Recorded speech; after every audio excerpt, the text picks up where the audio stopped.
Welcome to simple black. இன்றைக்கி என்ன recipe பார்க்க போகிறோன்னா, தக்காளி குழம்பு ரொம்ப சுவையான முறையில் எப்படி செய்யலான்னு தான் பார்க்க போகிறோம்.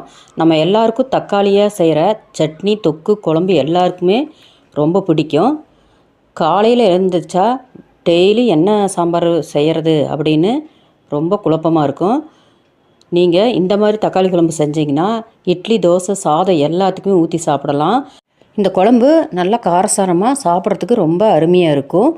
இட்லிக்கு இந்த மாதிரி தக்காளி குழம்பு செஞ்சிங்கன்னா இன்னும் 2 இட்லி கூடுதலாக வீட்டில் இருக்கிறவங்க சாப்பிடுவாங்க. அடிக்கடி இந்த டேஸ்ட்டில் தான் செஞ்சு தர சொல்லி கேட்பாங்க. அந்தளவுக்கு இது ரொம்ப அட்டகாசமான டேஸ்ட்டாக இருக்கும். இந்த தக்காளி குழம்பு ரெசிபியை முழுமையாக பார்த்துட்டு இதே மாதிரி இந்த டேஸ்ட்டில் செஞ்சு பாருங்கள். இந்த தக்காளி குழம்புக்கு என்னென்ன பொருள்கள் போட்டு எந்த மாதிரி செஞ்சு காமிச்சிருக்குன்னு பார்த்து தெரிஞ்சுட்டு இதே மாதிரி டேஸ்ட்டில் நீங்களும் செஞ்சு பாருங்கள். இந்த மாதிரி டேஸ்ட்டில் உங்கள் வீட்டில் இருக்கிறவங்களுக்கு கொடுத்தீங்கன்னா அடிக்கடி இந்த சுவையில் தான் தக்காளி குழம்பு செஞ்சு தர சொல்லுவாங்க. இட்லி, தோசைனாவே இந்த தக்காளி குழம்பு தான் கண்டிப்பாக கேட்பாங்க. அந்தளவுக்கு இது ரொம்ப சூப்பராக இருக்கும். நம்ம சேனலை இது வரைக்கும் சப்ஸ்கிரைப் பண்ணலைன்னா சப்ஸ்கிரைப் பண்ணிவிட்டு பெல் ஐக்கன்லாம் ஆளுங்கிற பட்டனை கிளிக் பண்ணிக்கங்க. வாங்க இந்த தக்காளி குழம்பு எப்படி செய்யலான்னு பார்க்கலாம். அதுக்கு அடுப்பை ஆன் பண்ணிவிட்டு அடுப்பில் கடாய் வச்சுக்கலாம். இதுக்கு ஒரு பேஸ்ட் ரெடி வேணும்னு அதுக்காக கடாய் அடுப்பில் வச்சுட்டு 2 குழிக்கரண்டி அளவுக்கு கடலெண்ணெய் சேர்த்திட்டு இதில் 6லேருந்து 7 காஞ்ச மிளகாய் சேர்த்திருக்கிறேன். நீங்கள் எந்தளவுக்கு குழம்பு வைக்கிறீங்களோ அதுக்கு தகுந்த மாதிரி கூட்டவோ குறைக்கவோ செஞ்சுக்கிங்க காஞ்ச மிளகாயை.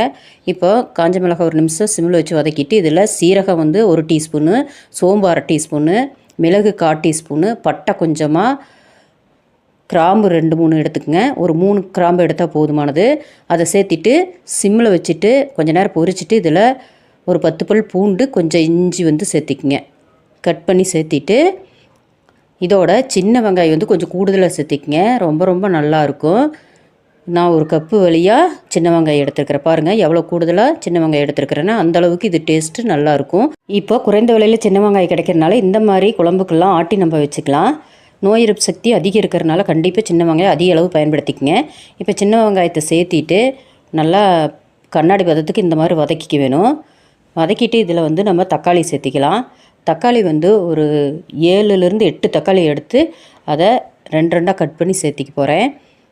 நீங்கள் குழம்பு கூடுதலாக வைக்கிறனா இன்னும் ஒரு 2-3 தக்காளி கூடுதலாக சேர்த்திக்கிங்க. குறைவாக வேணும்னா 2 தக்காளி கம்மியாக சேர்த்திக்கிங்க. இப்போ தக்காளி சேர்த்திட்டு கல்லுப்பு கொஞ்சமாக தக்காளி வதக்கிறதுக்காக சேர்த்திக்க வேணும். முழுமையாக சேர்த்திடாதீங்க, குழம்புல போட வேணும். அப்போ தான் குழம்பு டேஸ்ட் கொடுக்கும். இப்போவே எல்லா உப்பையும் போட்டுறக்கூடாது. இப்போது நல்லா தக்காளி வதக்கி வரட்டும். தக்காளி கூடுதலாக சேர்த்துனா கூட தவறு இல்லை, ஆனால் குறைவான முறையில் சேர்த்துட்டிங்கன்னா டேஸ்ட்டு அந்தளவுக்கு கொடுக்காது. இப்போ நல்லா குழைய தக்காளி வதக்கிட்டு இதில் மல்லிப்பொடி 2 டேபிள் ஸ்பூன் சேர்த்திட்டு மஞ்சள் தூள் 1/2 டீஸ்பூன் சேர்த்திக்கலாம்.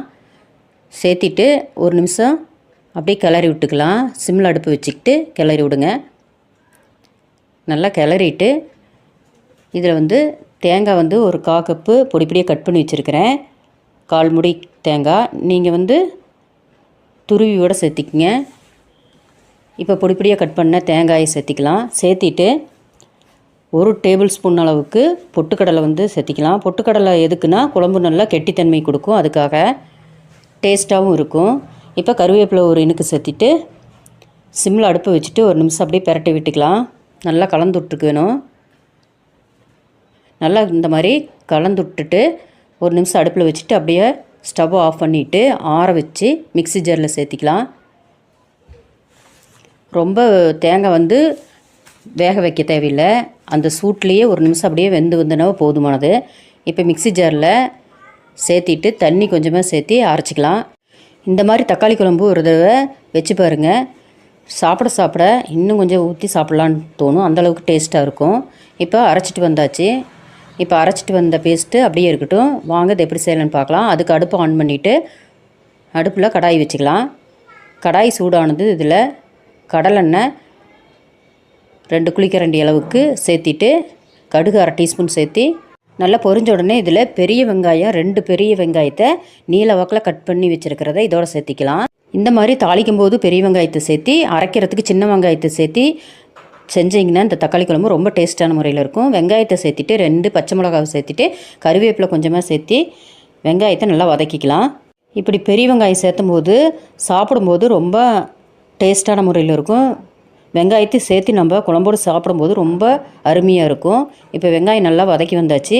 இதில் இஞ்சி பூண்டு பேஸ்ட்டு 1 டேபிள் ஸ்பூன் சேர்த்திட்டு அடுப்பு வந்து சிம்மில் வச்சுட்டு வாசனை வர வரைக்கும் கொஞ்சம் நேரம் மட்டும் வதக்கி விட்டுக்கலாம். வதக்கணுன்னா இதில் தக்காளி வந்து ஒரு 4 தக்காளி வந்து பெரிய பீஸாக கட் பண்ணிக்க வேணும். ஒரு தக்காளியை வந்து 2 கட் பண்ணிக்கங்க போதும். அப்படி கட் பண்ணிவிட்டு இதோட சேர்த்திக்கணும். இந்த மாதிரி நீங்கள் டிஃப்ரெண்ட்டான முறையில் செஞ்சிங்கன்னா ரொம்ப நல்லாயிருக்கும். வதக்கும் போதும் நீங்கள் வதக்கி அரைக்கும் போதும் தக்காளி சேர்த்த வேணும். இந்த மாதிரி தாளிக்கும் போதும் தக்காளி சேர்த்துனிங்கன்னா சூப்பராக இருக்கும். புது சுவையில் வித்தியாசமான டேஸ்ட்டில். இப்போ தக்காளி வந்து ரொம்ப வதக்க தேவையில்லை. 1 நிமிஷம் மட்டும் அந்த பச்சை வாசம் போகிற அளவுக்காக வதக்கினா போதுமானது. இப்போ இந்த மாதிரி நல்லா வதக்கிட்டு இதில் வந்து கலர் கொடுக்குறதுக்காக காஷ்மீர் மிளகாய்த்தூள் வந்து 1 டேபிள் ஸ்பூன் சேர்த்திக்கலாம். சேர்த்திட்டு சிம்மில் அடுப்பு வச்சுட்டு 1 நிமிஷம் மட்டும் எண்ணெயில் அப்படியே கலந்து விட்டுட்டு இப்போ அரைச்சி வச்சுருக்கிற தக்காளி வெங்காய பேஸ்ட்டை இதோட சேர்த்திக்கலாம்.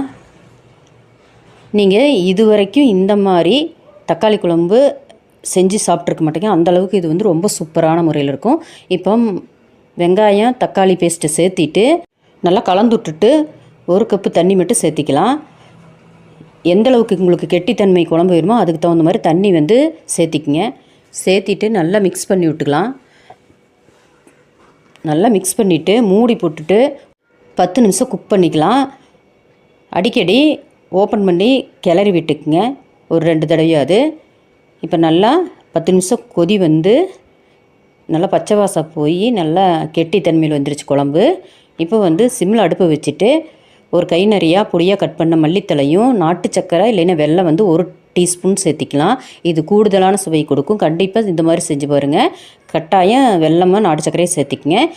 இதில் 1 டேபிள் ஸ்பூன் எண்ணெய் வந்து மேலே விட்டுட்டு உப்பு வந்து இந்த குழம்புக்கு தேவையான உப்பை வந்து இப்போ சேர்த்திக்கணும். கடைசியாக நீங்கள் சேர்த்தும் போது சேர்த்திட்டு கிண்டிட்டுட்டு 1 நிமிஷம் அடுப்பில் வச்சுட்டு இறக்குனிங்கன்னா செம டேஸ்ட்டு கொடுக்கும்.